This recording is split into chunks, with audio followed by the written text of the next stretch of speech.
It's a great pleasure to see so many esteemed colleagues and friends in this conference, and today we have a special session, No Simple Stories, #2, Lithuanian Jewry in Historical Perspective, and we'll have many exciting things in this conference, presentation of new books, discussions, presentations of new projects, research projects. It is a great honor for me today to open this conference, already the second, on the Lithuanian Jewry. I believe next year, at the third opening of the Litvak Days, we will be able to say that the new tradition was born. The tradition to know, to remember, and to acknowledge the rich heritage of my fellow countrymen, Jews, who have been living in Lithuania since the 14th century. Let me just outline what the Lithuanian government has been doing lately in the Jewish matters. Back in 2009, the Third World Litvak Congress took place in Vilnius. The event was inaugurated by the Lithuanian President Liauškienė. She stated at that Congress that, I quote, "Lithuania will always be home for all Litvaks all over the world." Since then, the government's actions were directed towards the following lines. First, historical justice, preservation of memory, Holocaust education. Second, fighting anti-Semitism. And third, research and preservation of the Jewish culture and heritage in Lithuania. I wish you a very fruitful discussion today. It is for me a great honor to be able to attend here at this event to mark the achievements and the history of Lithuanian Jewry. This is, however, as the conference is very rightly entitled No Simple Stories, there is, however, a dark side to this, and we have to be conscious of it. It's wonderful to hear that attempts will be made to make sure that insofar as people need to be taught, that they are taught what the Holocaust was, and above all that survivors of the Holocaust are treated well and are not harassed. It's heartening, therefore, to be here from both sides, as a Jew and as a proud descendant of Lithuanian Jews. From all the Jewish community and from all my heart. Thank you. So, the chapters collected in this volume aims to fill the existing gap by discussing the political relations of Lithuanians and Jews at the end of 19th and beginning of 20th century. What is the most important idea of this book? In the early 19th century, the Lithuanian Jewish political contacts and even reached agreements, the relations of the social democratic parties, a common bloc at the Russian Duma elections, the Zionists joining the Lithuanian Council in December 1918, were rather a pragmatic, that is, a convenience alliance, and not a firm union based on common principles.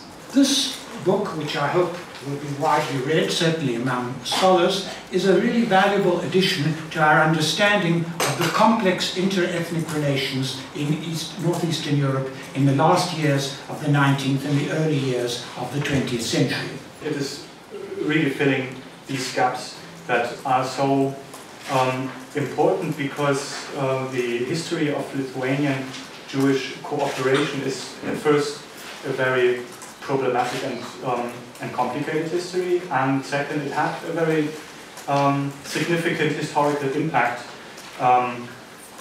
in the establishment of the first independent Lithuanian Republic. It was an amazingly peaceful coexistence of different nations in the Grand Duchy of Lithuania. And we take this like an example and want to learn from it and to bring the best things from this into present and future. And let me illustrate our idea, the idea of our project, by this picture of a Lithuanian artist, Savickas.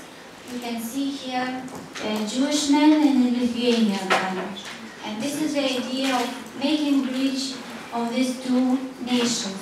These are the proceedings of the conference or the workshop, international workshop, No Simple Stories. It has been published as an issue of the Jahrbuch für Antisemitismusforschung, which is the yearbook for research on antisemitism of the Center for Research on Antisemitism in Berlin. Our original thought was to look specifically at Jewish-Lithuanian relations.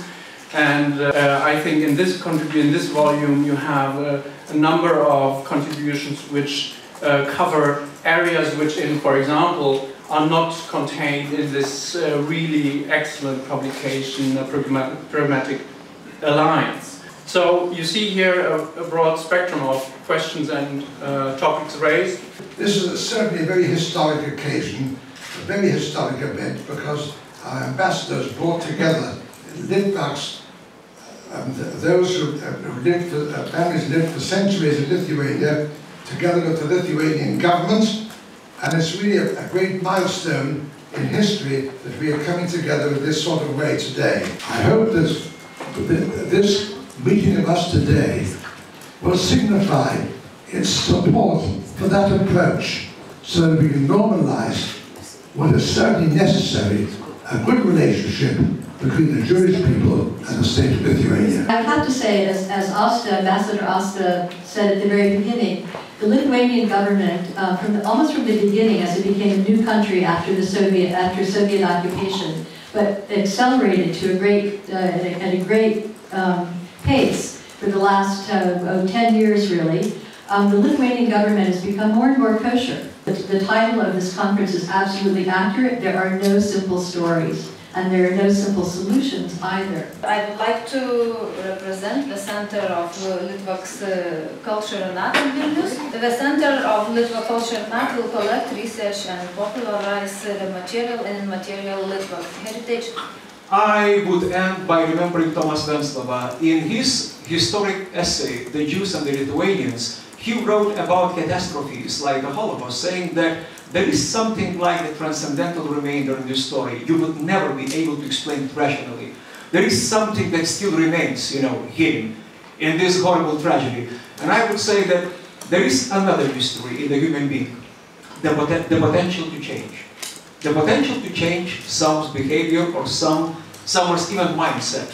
And that gives me hope. Because when young people say, or people in the 40s or 50s say that I was an anti-Semite, and that's why I am ashamed of this.